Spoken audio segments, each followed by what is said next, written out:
Hello, my name is Jeanmark Kessler, and I welcome you to the Code Track.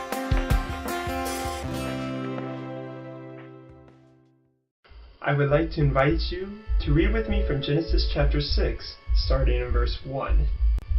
Now it came to pass, when men began to multiply on the face of the earth, and daughters were born to them, that the sons of God saw the daughters of men, that they were beautiful, and they took wives for themselves of all whom they chose. Then the Lord saw that the wickedness of man was great in the earth, and that every intent of the thoughts of his heart was only evil continually. And the Lord was sorry that he had made man on the earth, and he was grieved in his heart. But Noah found grace in the eyes of the Lord. This is the genealogy of Noah. Noah was a just man, perfect in his generations. Noah walked with God.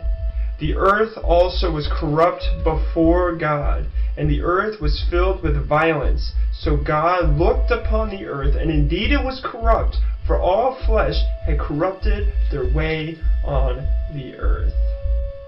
So in the beginning, God made this planet so humanity could live on it. He said in Genesis chapter 1 verse 28, "Be fruitful, multiply, fill, subdue the earth." And here it is happening.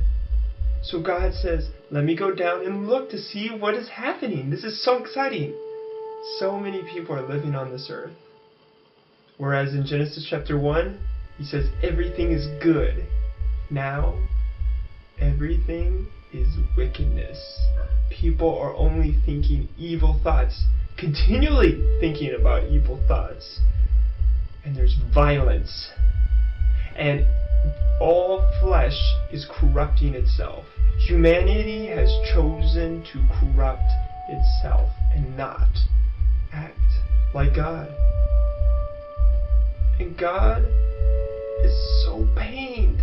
He is so grieved. He says, I'm sorry that I made man. He is perplexed. He is completely saddened by the thought of how man is no longer showing love and selflessness like he had wanted man to do. But looking across the barren wasteland of souls, he finds Noah. Noah finds grace, and the Hebrew word for grace also means favor. He finds favor in God's sight. He sees a beautiful rose, a beautiful flower amongst this barren wasteland of souls. And it says that Noah was perfect in all his generation. And the Hebrew word for perfect means without spot, without blemish. So while the rest of humanity was corruption, he was without corruption. He was just, and Noah walked with God. So what was the difference between humanity and Noah? While humanity was thinking about itself, being evil in their thoughts, becoming wicked, Noah was just. While humanity was choosing to corrupt itself and not be like God, Noah was without corruption. He was perfect.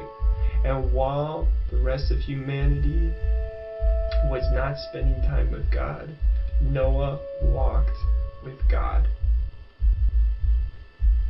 So take a moment and think, if God were to come down right now and look at me, look at you, look at our family, our friends, and our neighbors, what would he see? How would he feel? Would he see justice? Would he see perfection? Would he see people talking with him? Or would he see selfish, evil thoughts, wickedness, corruption, and violence? I challenge you. Talk with God. Spend time with God. Walk with God.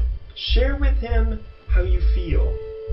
And then Listen to him, read his word, and you might be surprised to find out how he feels about how this earth is happening, how this earth is going, how this earth is not necessarily acting like him. But when we spend time with God, we can be like a favorable flower, a beautiful sight to God. Until next time, hang your hat on the coat rack.